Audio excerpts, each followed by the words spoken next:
बेटा मुझे बाहर निकालो, मुझे जिंदा दफन मत करो। मर कर भी तो तुमने इसी मिट्टी में जाना है ना, तो अभी मेरी जान छोड़ दो। रमज़ानुल मुबारक का बाबरकत महीना था। इफ्तारी में कुछ ही वक्त बाकी था। जुलेखा बीबी सहन के एक कोने में जायनमाज पर बैठी तस्बीह पढ़ रही थी, लेकिन उनकी नज़रें बार बार दहलीज पर टिक जाती। बूढ़ी जुलेखा का इकलौता बेटा असद, जो जुलेखा बीबी के जीने की वजह था। जुलेखा बीबी ने इफ्तारी बनाकर रखी हुई थी और बेटे का इंतज़ार कर रही थी। जब अचानक दरवाज़ा खुला तो बेसाख्ता जुलेखा बीबी के मुंह से निकला, अल्लाह खैर करे, क्योंकि आजकल असद हर वक्त गुस्से में रहता था। बिना बात के माँ पर गुस्सा करने लगा। वो असद जो कभी माँ के आगे ऊंची आवाज़ में बोलता तक नहीं था, अब वो बात बात पर माँ को बेइज्जत कर देता। और यही बात जुलेखा बीबी को परेशान किए हुए थी कि आखिर ऐसा क्या हुआ कि उनका इतना फर्मा बरदार बेटा यूं अचानक बदल गया। असद घर में दाखिल हुआ, मगर आज उसके चेहरे पर वो बेजारी नहीं थी जो पिछले कुछ दिनों से उसके चेहरे पर नज़र आ रही थी। सकीना बीबी का दिल भी सुकून में हुआ। असद सहन के कोने में बिछी चारपाई के पास आया, जहां जुलेखा बीबी इफ्तारी का दस्तरखान सजाने की कोशिश कर रही थी। असद ने माँ के करीब आकर ज़मीन पर बैठते हुए उसके घुटनों पर हाथ रखा। अम्मा, आज बड़ी रौनक लगाई हुई है तुमने। असद ने एक ऐसी मसनूई मुस्कुराहट के साथ कहा जिसके पीछे छुपी जहर को वो मासूम माँ ना देख सकी। जुलेखा बीबी की आंखों में आंसू आ गए। उन्होंने असद के सर पर हाथ फेरा और लरजती आवाज़ में बोली, सदके जाऊं मेरे लाल, तू खुश है तो मेरी इफ्तारी तो वैसे ही मुकम्मल हो गई है। देख, तेरे लिए तेरी पसंद के पकौड़े बनाए हैं, बस तू अभी हाथ मुंह धो ले, अजान होने ही वाली है। असद ने नज़रें चुराते हुए कहा, नहीं अम्मा, आज इफ्तारी हम घर पर नहीं करेंगे। आज मैं तेरे लिए एक बहुत बड़ा सरप्राइज़ लाया हूँ। तू हमेशा कहती थी ना तुझे खुली फ़िज़ा और हरियाली पसंद है। मैंने जंगल के पास एक बहुत खूबसूरत जगह देखी है। आज मैं अपनी माँ को वहीं लेकर जाऊँगा, वहीं इफ्तारी करेंगे और वहीं तुझे वो सरप्राइज़ दूँगा जिसे देखकर तू निहाल हो जाएगी। जुलेखा बीबी का दिल खुशी से बाग बाग हो गया। उन्हें लगा शायद उनकी रातों की दुआएं कबूल हो गई हैं, शायद उनके बेटे के दिल में लगी नफ़रत की बर्फ़ पिघल गई है। उन्हें क्या मालूम था कि वो बर्फ़ पिघली नहीं थी, बल्कि एक ऐसे तूफ़ान की शक्ल इख्तियार कर चुकी थी जो उनकी ज़िंदगी के चिराग को गुल करने वाला था। बेटा, इस वक्त जंगल, रास्ता कठिन होगा और मैं बूढ़ी जान। उन्होंने हल्का सा एतराज़ किया, मगर ममता ने फ़ौरन सोचा, अगर बेटा इतने प्यार से कह रहा है तो इनकार कैसे करूं। असद ने उठकर माँ का हाथ थामा और बड़ी मोहब्बत से, जिस मोहब्बत में मुनाफ़क़त की इंतहा थी, उसने माँ को खड़ा किया। कुछ नहीं होता अम्मा, मैं हूँ ना, बस तू खामोशी से मेरे साथ चल। आज की शाम तू कभी नहीं भूल पाएगी। जुलेखा बीबी ने अपनी लाठी थामी। एक छोटी सी पोटली में चंद खजूरें, इफ्तारी का सामान और पानी वाला बर्तन लिया। उनके चेहरे पर एक ऐसी खुशी थी जो बरसों बाद लौटी थी। वो असद के पीछे चलने लगी, ये सोचकर कि आज उसका बेटा उसे दुनिया की सबसे बड़ी खुशी देगा, मगर वो इस हकीकत से बेखबर थी कि उनका अपना इकलौता लाडला उन्हें मौत के जबड़े में उतारने के लिए कदम बढ़ा रहा था। इफ्तारी की अज़ान में अभी वक्त बाकी था और बस्ती से दूर जंगल के काले साए उनका इस्तकबाल करने के लिए तैयार थे। जुलेखा बीबी के कदम लड़खड़ा रहे थे, मगर बेटे का हाथ थामे वो इस यकीन के साथ चल रही थी कि जहाँ बेटा साथ हो वहाँ माँ को कोई डर नहीं होता। वो नहीं जानती थी आज उसका बेटा मोहब्बत का लिबादा ओढ़े बेटे की शक्ल में माँ की मौत चल रही थी साथ। बेटा, और कितना दूर, रात हो रही है, जंगल में जानवर भी होंगे, हम फिर किसी दिन आ जाएंगे। जुलेखा बीबी ने वैसे ही अपने तजुर्बे के तहत कहा। वो जानती थी ये जंगल पुरसुकून होने के साथ साथ ख़तरनाक भी है, मगर असद मुस्कुराकर कहने लगा, माँ, आज बहुत अरसे बाद तुम्हारे साथ आया हूँ, तू वक्त की फ़िक्र ना कर। زلیخا بی بی اپنی لاٹھی کے سہارے تھر تھراتی ٹانگوں کے ساتھ اسد کے پیچھے جنگل کی پگڈنڈی پر چل رہی تھی۔ ان کے ایک ہاتھ میں وہ چھوٹی سی پوٹلی تھی جس میں کھجوریں، افطاری کا سامان اور ساتھ پانی تھا، تاکہ جیسے ہی افطار کا وقت ہو وہ اپنے بیٹے کے ساتھ مل کر روزہ کھول سکیں۔ جنگل کی ٹھنڈی ہوا چلی تو زلیخا بی بی کے چہرے پر ایک پرسکون مسکراہٹ پھیل گئی۔ انہوں نے گرد و نواح کے درختوں کو دیکھا اور ایک لمبی آہ بھری۔ اسد بیٹا، یاد ہے تجھے؟ انہوں نے ہانپتے ہوئے اپنی یادوں کا پٹارا کھولا۔ جب تو بالکل چھوٹا سا تھا تب میں تجھے اسی جنگل میں اپنے ساتھ لاتی تھی۔ میں یہاں سے سوکھی لکڑیاں چنتی تھی تاکہ گھر کا چولہا جل سکے، اور تو میری چادر کا پلو پکڑ کر میرے پیچھے پیچھے بھاگتا تھا۔ کبھی تو کسی تیتری کے پیچھے دوڑتا تو کبھی کسی رنگین پتھر کو اٹھا کر مجھے دکھاتا۔ تب میں جوان تھی اور تو ننھا سا تھا۔ آج وقت کا پہیہ دیکھو کیسے گھوما۔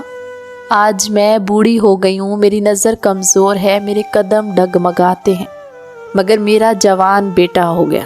آج تو میرا ہاتھ تھام کر مجھے سیر کرانے لایا ہے۔ اسد خاموش تھا۔ اندر ہی اندر اسے اس کا ضمیر جھنجھوڑ رہا تھا، مگر شیطانی سوچ اس پر حاوی تھی۔ اس کے قدم تیز تھے اور اس کی نظریں سامنے کسی خاص نشانے پر جمی ہوئی تھی۔ اس کے دل میں ممتا کی ان باتوں کا کوئی اثر نہیں ہو رہا تھا، کیونکہ وہاں محبت کے نام پر خود غرضی کا زہر بھر چکا تھا۔ زلیخا بی بی نے پھر کہا، بیٹا تو خاموش کیوں ہے؟ دیکھ، میں افطاری کا سامان بھی ساتھ لائی ہوں۔ بس تھوڑی دیر میں اذان ہو جائے گی، ہم اسے گھنے درخت کے نیچے بیٹھ کر روزہ کھولیں گے۔ میں نے تیرے لیے وہی بیسن والے پکوڑے بنائے ہیں جو تجھے بچپن میں بہت پسند تھے۔ تو کہتا تھا نا اماں، تیرے ہاتھ کے پکوڑے دنیا میں سب سے اچھے ہیں۔ آج ہم مل کر کھائیں گے جیسے پرانے وقتوں میں کھاتے تھے۔ ان کی باتوں میں ایک عجیب سی چاشنی تھی، بے پناہ بھروسہ تھا۔ انہیں ذرا برابر بھی شک نہیں تھا۔ جس بیٹے کے بچپن کی کہانیاں وہ سنا رہی ہے، وہ ان کے لیے قبر کھود چکا ہے۔ جنگل کی خاموشی گہری ہوتی جا رہی تھی، صرف سوکھے پتوں کے ٹوٹنے کی آواز تھی۔ اسد ایک دم رکا۔ سامنے ایک بوڑھا برگد کا درخت تھا جس کے چاروں طرف جھاڑیاں اگی ہوئی تھیں۔ وہاں زمین پر گھاس اور ٹہنیاں اس طرح بکھری ہوئی تھی جیسے کسی نے بہت نفاست سے کچھ چھپایا ہو۔ اماں وہ دیکھ سامنے درخت کے نیچے، اسد نے سرد لہجے میں کہا، وہاں زمین پر تیرے لیے وہی سرپرائز چھپا ہے، ذرا آگے بڑھ کر دیکھ تو صحیح۔ زلیخا بی بی کی آنکھیں خوشی سے چمک اٹھی۔ کیا ہے بیٹا؟ کیا تو نے میرے لیے کوئی تحفہ رکھا ہے؟ وہ اپنی لاٹھی ٹیکتی ہوئی لڑکھڑاتے قدموں سے اس طرف بڑھی۔ ممتا کا دل اس قدر باغ باغ تھا کہ انہیں زمین کی سختی اور نرمی کا فرق محسوس نہ ہوا۔ جیسے ہی زلیخا بی بی نے ان مخصوص ٹہنیوں پر قدم رکھا، زمین ان کے پاؤں تلے سے نکل گئی۔ ایک زوردار چیخ بلند ہوئی اور وہ دھڑام سے ایک گہرے گڑھے میں جا گری۔ ہائے میرا بچہ، اسد بچا مجھے! وہ گڑھے کی مٹی اور اندھیرے میں تڑپنے لگی۔ گڑھا اتنا گہرا تھا کہ وہ اس سے باہر نہیں نکل سکتی تھی۔ زلیخا بی بی نے اوپر کی طرف دیکھا جہاں اسد کنارے پر کھڑا ان کی طرف دیکھ رہا تھا۔ انہوں نے اپنا کانپتا ہوا ہاتھ اٹھایا۔ بیٹا میرا ہاتھ پکڑ، مجھے باہر نکال، میں گر گئی ہوں، مجھے بہت چوٹ لگی ہے۔ مگر اسد کے چہرے پر رحم کا ایک ادنا سا تاثر بھی نہ ابھرا۔ وہ وہیں کھڑا ہنسا، ایک ایسی ہنسی جس نے جنگل کی خاموشی کو چیر کر رکھ دیا۔ اماں اب اس گھڑے سے باہر آنے کی کوشش مت کرنا۔ اسد نے سنگ دلی کی انتہا کر دی۔ مر کر بھی تو نے اسی مٹی میں جانا تھا، تو کیوں نہ ابھی چلی جائے؟ تو میری زندگی کی سب سے بڑی رکاوٹ ہے۔ جس لڑکی سے میں محبت کرتا ہوں، وہ کہتی ہے کہ وہ اس گھر میں قدم نہیں رکھے گی جہاں ایک بوڑھی ساس موجود ہو۔ وہ تجھ سے نفرت کرتی ہے اور میں اس سے عشق کرتا ہوں۔ اب تو ہی بتا، میں اپنی محبت قربان کر دوں یا تجھے؟ زلیخا بی بی کی روح کانپ اٹھی۔ بیٹا یہ تو کیا کہہ رہا ہے؟ میں تیری ماں ہوں، میں نے تجھے اپنے لہو سے پالا ہے۔ میں تیرے گھر کے ایک کونے میں پڑی رہوں گی، میں کسی سے کچھ نہیں مانگوں گی، میں تیری بیوی کی خادمہ بن کے رہوں گی۔ بس مجھے یہاں وحشی جنگل میں زندہ دفن نہ کر۔ खामोश हो जा अम्मा, असद दहाड़ा। तेरा वजूद ही मेरे लिए वबाले जान है। मोहल्ले वालों को मैं कह दूंगा कि तू रिश्तेदारों के हाथ चली गई है और कुछ दिनों बाद तेरे मरने की झूठी खबर सुना दूंगा। अब अल्लाह जाने तुझे कब मौत आए, तब तक मैं इंतज़ार नहीं कर सकता। अगर तू वाकई मुझसे मोहब्बत करती है तो मेरे लिए मर जा, ताकि मैं अपनी ज़िंदगी जी सकूं। सूरज पूरी तरह गुरूब हो चुका था। इफ्तारी की अजान की आवाज़ दूर बस्ती से फ़िज़ा में गूंजी। अजान हो गई असद, जुलेखा बीबी ने घड़े के अंदर से रोते हुए कहा। उनकी आवाज़ हिचकियों में दब रही थी। बेटा, रोज़ा तो खोल लेने दे, कम से कम मुझे पानी का एक घूंट तो दे दे, मैं रोज़े से हूँ असद। माँ तड़प रही थी। देख, खजूरें पकौड़े में तेरे लिए लाई थी, उन्होंने अपनी पोटली की तरफ इशारा करते कहा। जुलेखा बीबी ने 2-4 बार खुद से कोशिश की बाहर निकलने की, मगर वो वहीं फिर से गिर जाती। असद ने ऊपर से मिट्टी की एक मुट्ठी भर कर नीचे फेंकी। यही अब तेरा ठिकाना है। वो मुड़ा और अंधेरे में जैसे गायब हो गया। जुलेखा बीबी की चीखें जंगल की दीवारों से टकरा कर वापस आने लगी। असद मेरे लाल, मुझे अकेला ना छोड़, यहाँ जंगली जानवर होंगे, वो मुझे ज़िंदा खा जाएंगे। असद लौट आ मेरे बच्चे, मैं तुझे माफ़ कर दूंगी, बस मुझे यहाँ से निकाल ले। मगर वहाँ कोई नहीं था जो उनकी पुकार सुनता। मिट्टी के इस घड़े में भूख, प्यास और खौफ के आलम में एक माँ अपनी ममता के कत्ल पर मातम कर रही थी। ऊपर आसमान पर तारे निकल आए थे, मगर जुलेखा बीबी की ज़िंदगी में अब सिर्फ एक ही उम्मीद बाकी थी, और वो था रब्बे करीम का इंसाफ। जंगल की रात अपनी पूरी हिब्बत के साथ जुलेखा बीबी के गिर्द घेरा डाल चुकी थी। वो गहरा गड़ा जिसकी मिट्टी में अब उनकी ममता के खून की बू रची बसी थी, एक अंधेरी कब्र की मानद महसूस हो रहा था।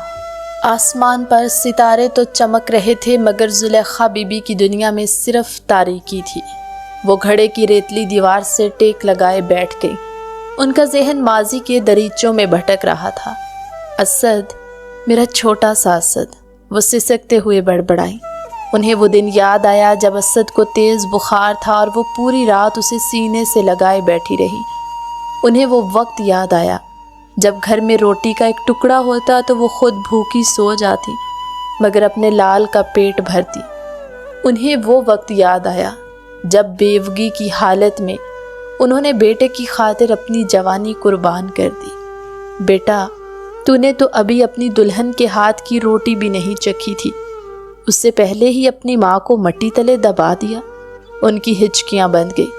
काश मुझे मौत आ जाती तो ये दिन ना देखना पड़ता।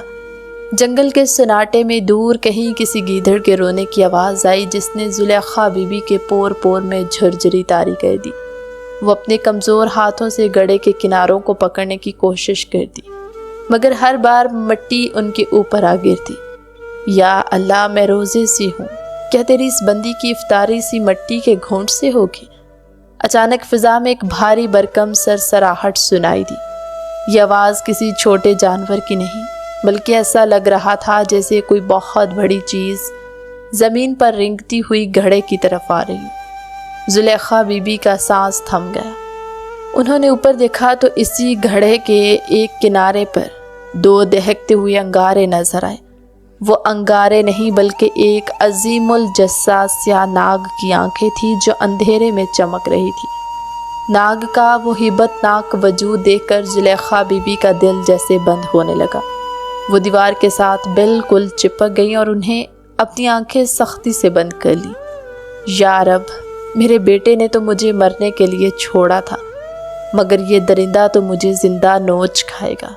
उन्होंने कलमा शहादत पढ़ा और मौत का इंतज़ार करने लगी। वो नाग आहिस्ता आहिस्ता लहराता हुआ घड़े के अंदर उतरने लगा। उसके रेंगने की आवाज़ जुलेखा बीबी के कानों में क़यामत बनकर गूंज रही थी। जब नाग बिल्कुल उनके करीब पहुंचा तो उसने अपना फन फैलाकर जुलेखा बीबी के घुटनों के पास रख दिया। वो डर के मारे साकित थी, मगर उन्हें महसूस हुआ वो नाग उन्हें नुकसान पहुंचाने की बजाय जैसे सहारा दे रहा था। एक मौजज़ा हुआ। एक मध्यम सी सुनहरी रोशनी पूरे घड़े में फैल गई। जुलेखा बीबी ने डरते डरते आंखें खोली। تو ان کی عقل دنگ رہ گئی۔ وہاں کوئی خوفناک سانپ نہیں تھا، بلکہ ان کے سامنے ایک 25 سالہ انتہائی وجیح اور نورانی چہرے والا نوجوان کھڑا تھا۔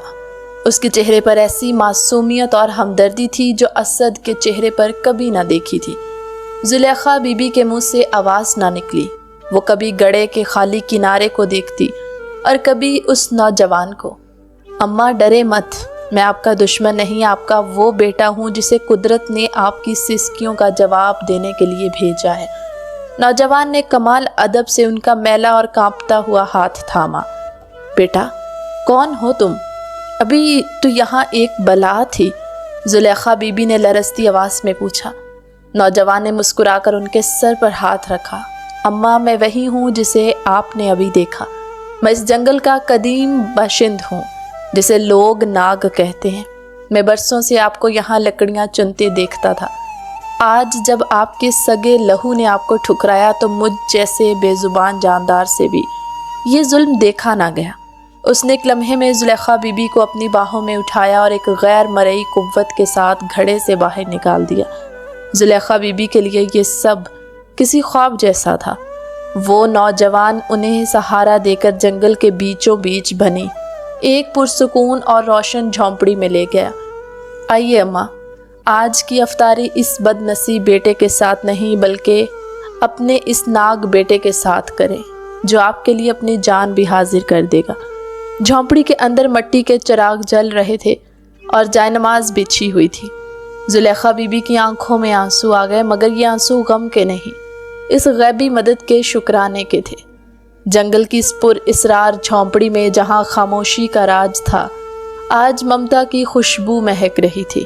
زلیخا بی بی جو چند گھنٹے پہلے موت کے گھڑے میں زندگی کی آخری سانسیں گن رہی تھی، اب ایک نرم بستر پر بیٹھی اس نوجوان کو دیکھ رہی تھی جو ان کے پاؤں دبا رہا تھا۔ وہ نوجوان دراصل ایک قدیم اور طاقتور ناگ تھا، اب ایک 25 سالہ جیتے جاگتے انسان کی شکل میں ان کے سامنے تھا۔ اس کے چہرے کی معصومیت اور آنکھوں کی چمک سے یہ گمان بھی نہیں ہوتا کہ یہ وہی خوفناک سیاہ ناگ ہے جس سے پورا جنگل تھر تھراتا ہے۔ اماں، آپ آرام کریں، آپ بہت تھک گئی ہیں، اس نے بڑے دھیمے اور میٹھے لہجے میں کہا۔ زلیخا بی بی نے اس کے ماتھے پر ہاتھ رکھا، اس کی آنکھیں ابھی تک حیرت سے کھلی تھی۔ بیٹا، قدرت نے تیرے دل میں ایک ایسی ماں کے لیے تڑپ پیدا کر دی جسے اس کے اپنے جگرے گوشے نے مٹی میں رول دیا تھا۔ تم کون ہو؟ تمہارا نام کیا ہے؟ نوجوان مسکرایا۔ اماں، میرا کوئی نام نہیں ہے، میں صرف آپ کا وہ بیٹا ہوں جو آپ کے ہر زخم کا مرہم بنوں گا۔ آپ مجھے احمد کہہ سکتی ہیں۔ میں نے عہد کیا ہے کہ جب تک آپ کا وہ اصلی بیٹا تڑپ تڑپ کر اپنی غلطیوں کا اعتراف نہیں کرے گا، میں آپ کے سائے کی طرح ساتھ رہوں گا۔ اگلی صبح سے ایک نیا سلسلہ شروع ہوا۔ احمد ناگ کا انسانی روپ فجر کی اذان کے ساتھ ہی انسانی لبادے میں شہر کی طرف روانہ ہو جاتا۔ وہ دن بھر شہر کی منڈیوں میں محنت مزدوری کرتا، بھاری بوجھ اٹھاتا اور شام کو اپنی مزدوری سے زلیخا بی بی کے لیے بہترین پھل، دودھ، ادویات خرید کر لاتا۔ جنگل کی اسی جھونپڑی میں اب ہر روز عید کا سماں ہوتا۔ احمد اپنے ہاتھوں سے ماں کو کھانا کھلاتا، ان کے میلے کپڑے دھوتا اور انہیں تمام وہ خوشیاں دینے کی کوشش کرتا جو اسد نے ان سے چھین لی تھی۔ زلیخا بی بی اکثر رو پڑتی، احمد بیٹا، تو نے تو میری زندگی بدل دی، کاش میرا اسد بھی تیری طرح ہوتا۔ لیکن جیسے ہی سورج غروب ہوتا اور اندھیرا چھانے لگتا، احمد دوبارہ اپنے اصل روپ یعنی ایک عظیم و شان سیاہ ناگ میں تبدیل ہو جاتا۔ وہ جھونپڑی کے دروازے پر کنڈلی مار کر بیٹھ جاتا۔ پوری رات وہ اپنی زہریلی پھنکار سے کسی بھی درندے کو جھونپڑی کے قریب نہ آنے دیتا۔ وہ ایک ایسا پہرے دار تھا جس کی موجودگی میں موت بھی جھونپڑی کے اندر قدم رکھنے سے ڈرے۔ ادھر بستی میں اسد کی دنیا بالکل بدل چکی تھی۔ اس نے محلے والوں سے سفید جھوٹ بولا کہ اس کی ماں اپنے دور کے رشتہ داروں کے ہاں عمرہ کی تیاری کے سلسلے میں گئی ہے۔ کسی نے شک نہ کیا کیونکہ اسد نے اپنے چہرے پر اطمینان کا ایک جھوٹا خول چڑھا رکھا تھا۔ چند ہی دنوں میں اس نے اس لڑکی سے شادی کر لی جس کے لیے اس نے اپنی جنت کو آگ میں جھونکا۔ گھر میں ڈھولک بج رہی تھی، رنگ برنگی روشنیاں تھی، اور اسد دلہا بنا مسکرا رہا تھا۔ اس کی بیوی جو حسن میں تو بے مثال تھی مگر دل کی انتہائی کٹھور اور بد زبان تھی، اب اس گھر کی ملکہ بن چکی تھی۔ اسد کو لگا کہ اس نے سب کچھ جیت لیا ہے۔ اس نے اپنی راہ کا کانٹا ماں کو ہٹا دیا اور اپنی پسند کی زندگی پالی، مگر قدرت کا قانون حرکت میں آ چکا تھا۔ شادی کے کچھ ہی دن گزرے تھے کہ گھر سے وہ سکون اور برکت ایسے غائب ہوئی جیسے کبھی تھی ہی نہیں۔ اسد جس کا کاروبار منافع کما رہا تھا، وہاں اچانک نقصانات ہونے لگے۔ گھر میں سارا دن اس کی بیوی کے نخرے اور لڑائیاں شروع ہو گئیں۔ اسے ہر وقت ایسا محسوس ہوتا جیسے کوئی اندھیرے سے اسے دیکھ رہا ہے۔ رات کو جب وہ سوتا تو اسے خواب میں وہی گہرا گھڑا نظر آتا جہاں اس کی ماں کا پلو مٹی میں لتھڑا ہوا تھا اور وہ اسے پکار رہی تھی، اسد بچا مجھے، میں روزے سے ہوں اسد۔ وہ ہڑبڑا کر اٹھ بیٹھتا، پسینے میں شرابور ہوتا، مگر پاس سوئی ہوئی اس کی بیوی کو اس کی بے چینی سے کوئی سروکار نہ تھا۔ اسد نے کبھی پلٹ کر یہ سوچنے کی کوشش بھی نہیں کی کہ جس ماں کو وہ جنگل میں چھوڑ آیا تھا وہ زندہ بھی ہے یا مر گئی۔ اس کی نظر میں تو وہ قصہ ختم ہو چکا تھا۔ اسے یقین تھا اتنے دن گزر گئے، یا تو وہ بھوک پیاس سے مر گئی ہوگی یا کسی درندے کا لقمہ بن گئی ہوگی۔ گھر میں اب نہ وہ ذائقہ رہا نہ وہ سکون۔ اسد کی بیوی پیسوں کی لالچ میں ہر وقت اس سے فرمائشیں کرتی۔ اسے اپنی ساس کی یاد دلانے والا کوئی نہ تھا، مگر ضمیر کا وہ کوڑا جو اندر ہی اندر اسے مار رہا تھا اسے چین سے بیٹھنے نہ دیتا۔ ایک دن جب اسد نے اپنی بیوی سے کہا، شاید ہمیں ماں کی بد دعا لگ گئی ہے، تو اس کی بیوی نے کہا لگا کر کہا، وہ بوڑھی ہڈیوں والی عورت اب تک تو مٹی بن گئی ہوگی، اس کا ذکر کر کے میرا موڈ خراب نہ کرو۔ اسد خاموش ہو گیا، مگر اس کی روح لرز اٹھی۔ اسے نہیں معلوم تھا کہ جس ماں کو وہ مرا ہوا سمجھ رہا ہے وہ ایک غیبی محافظ کے پہرے میں ناگ کی لوریاں سن رہی ہے، اور وہی ناگ اب اسد کی زندگی میں وہ طوفان لانے والا ہے جس کا اس نے کبھی تصور بھی نہیں کیا تھا۔ خوشیاں اب صرف دیواروں پر سجی تصویروں تک محدود تھی۔ اسد کے دل کے اندر اندھیرا ہی اندھیرا تھا۔ اسے لگنے لگا کہ اس نے ایک محل تو بنا لیا، مگر اس کی بنیادیں اپنی ماں کی قبر پر رکھی ہیں، اور ایسی بنیادیں کبھی پائیدار نہیں ہوتی۔ وقت اپنی رفتار سے گزرتا رہا، دن ہفتوں میں اور ہفتے مہینوں میں بدل گئے۔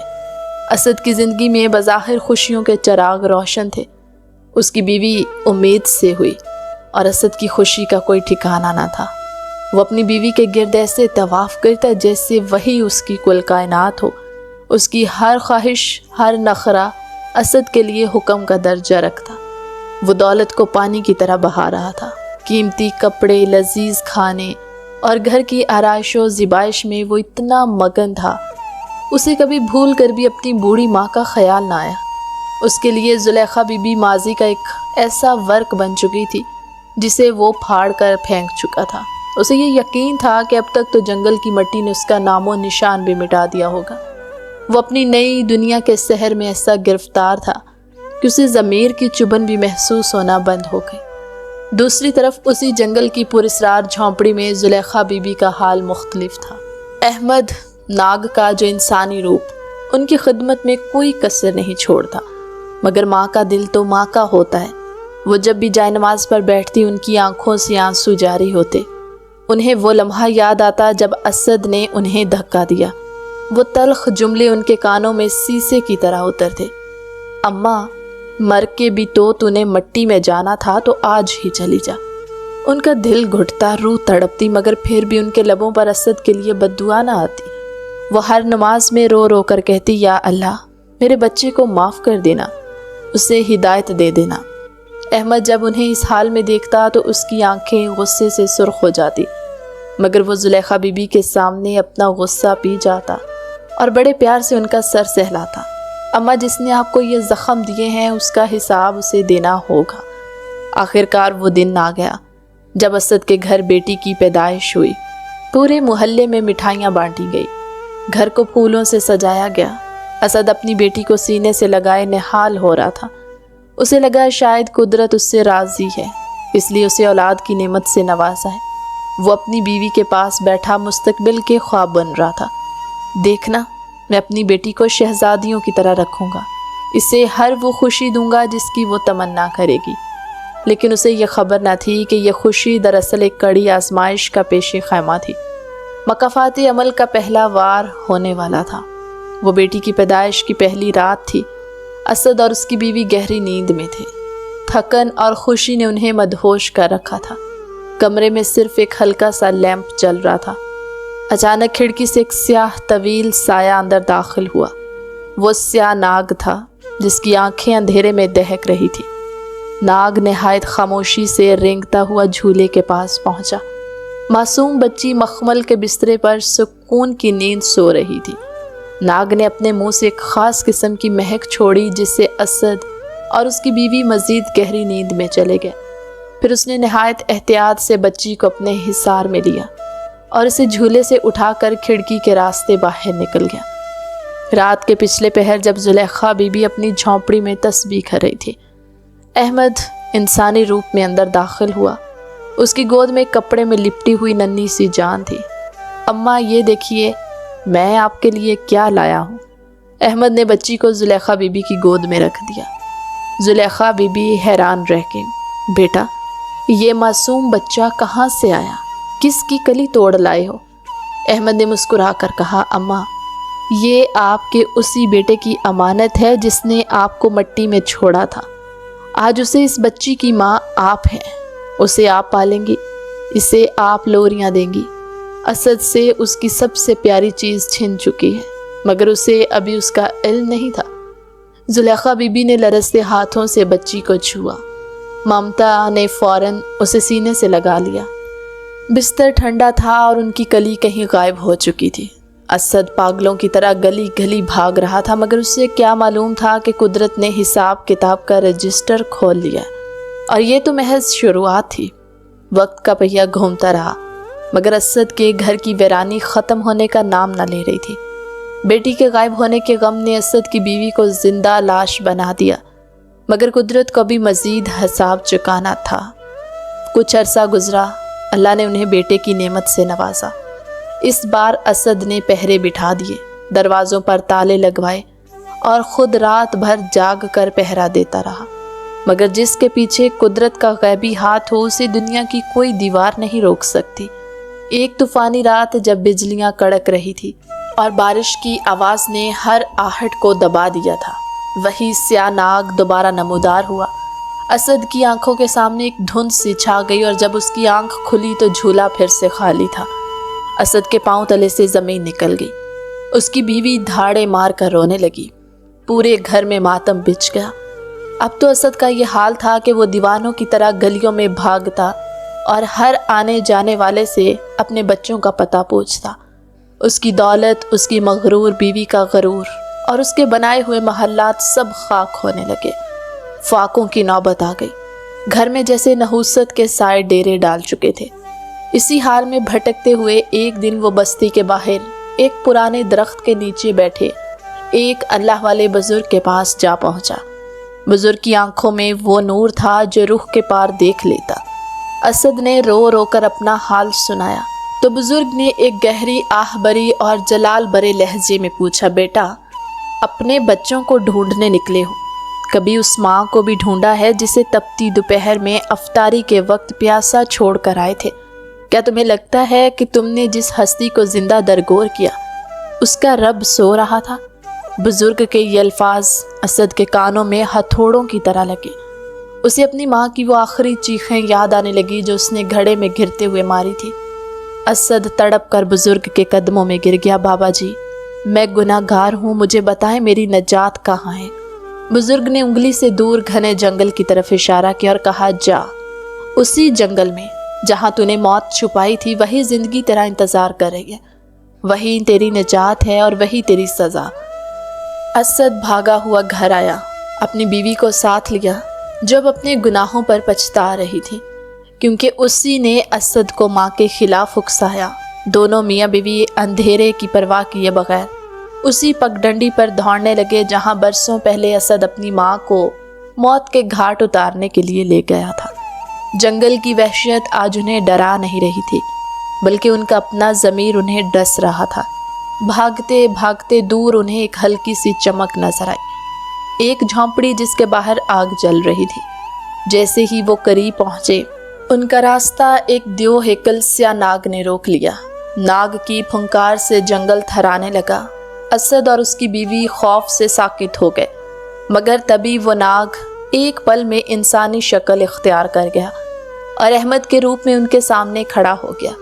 अहमद की आंखों में गुस्सा और इंतकाम की आग थी। आ गए अपनी औलाद के लिए तड़पते हुए। क्या तुमने कभी उस माँ की तड़प का सोचा है जिसे तुमने दरिंदों के रहमो करम पर छोड़ा था? असद ने हाथ जोड़ दिए, खुदा के लिए माफ़ कर दो, मेरे बच्चे मुझे दे दो। तभी झोंपड़ी का दरवाज़ा खुला और जुलेखा बीबी बाहर निकली। उनकी गोद में एक छोटा बच्चा था और साथ 1 साल की बच्ची खड़ी थी जो अब चलना सीख गई थी। अपनी औलाद को जिंदा और सही सलामत देखकर असद की बीवी उनकी तरफ लपकी, मगर अहमद ने एक इशारे से उन्हें रोक दिया और उसका हाथ दोबारा नाग के फन में बदलने लगा। असद की बीवी डर कर पीछे हट गई। वही अल्लाह वाले बुजुर्ग भी वहाँ नमूदार हुए और कहा, ए अहमद, ये 2 भटके हुए मुसाफिर हैं। अगर तुम इन्हें माफ़ी देना चाहो तो इस माँ से पूछ लो जिसके दिल को इन्होंने छलनी किया था। असद अपनी माँ के कदमों में ढेर हो गया। वो उनके पाँव पकड़कर ऐसे रो रहा था जैसे कोई छोटा बच्चा अपनी खता पर रोता है। अम्मा, बेशक मुझे मार दे, मुझे उसी घड़े में दफन कर दे, मगर मुझे माफ़ कर दे। मैंने तेरे साथ बहुत बुरा किया और उस दिन से आज तक कभी मुझे दिली सुकून नहीं नसीब हुआ। अल्लाह ने मेरे दिल से सुकून उसी दिन उठा लिया था। जुलेखा बीबी, जिनका दिल अल्लाह की मोहब्बत और अहमद की खदमत से भर चुका था, उनकी ममता एक बार फिर जोश में आ गई। उन्होंने तड़प कर अपने बेटे और बहू को उठाया और अपने सीने से लगा लिया। बेटा, माँ कभी अपने बच्चों से नाराज़ नहीं रहती। मैंने तुम्हें उसी दिन माफ़ कर दिया था जिस दिन तुम मुझे छोड़ कर गए थे। एक माँ कभी अपनी औलाद को बद्दुआ नहीं दे सकती, बेशक औलाद जितना भी बुरा सलूक क्यों ना कर ले। और अगर सुबह का भूला शाम को घर वापस आ जाए तो उसे भूला नहीं कहते। अगर खुदा ने तुम्हें एहसास जुर्म में मुब्तला कर दिया है और तौबा की तौफीक उससे ही होती है जिसे रब माफ़ करना चाहे, तो फिर मैं कौन होती हूँ सज़ा और जज़ा देने वाली। उस रब की ज़ात से माफ़ी मांगो। मेरे दिल में कभी अपनी औलाद के लिए मैल नहीं थी। माँ के माफ़ करते ही अहमद के चेहरे से गुस्सा गायब हो गया। उसने आसमान की तरफ देखा और एक ज़ोरदार सांस ली। वो दोबारा से उसी नाग के रूप में बदल गया जो बरसों से इंतकाम की आग में जल रहा था। अब एक ठंडी हवा के झोंके के तरह था।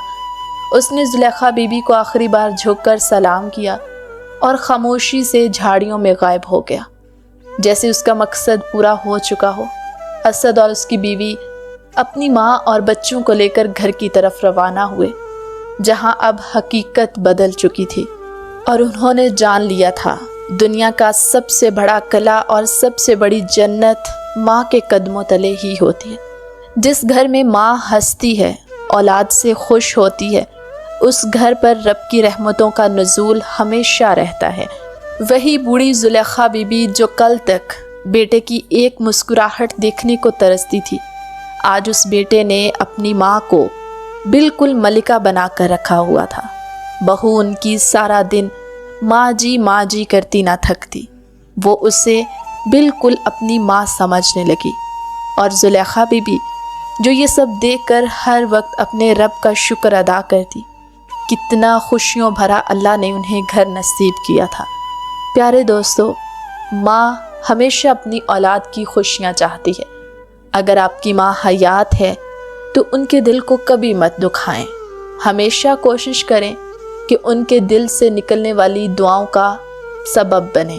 तमाम देखने और सुनने वाले जिनकी बेवालिदैन सलामत हैं, अल्लाह उनको सेहत व तंदुरुस्ती वाली लंबी ज़िंदगी अता फरमाए और जिनके वालिदैन इस दारे फ़ानी से कूच कर चुके हैं उनके दर्जात बुलंद करे। मिलती एक नई कहानी के साथ हमारी अगली वीडियो में। तब तक के लिए अल्लाह हाफिज़।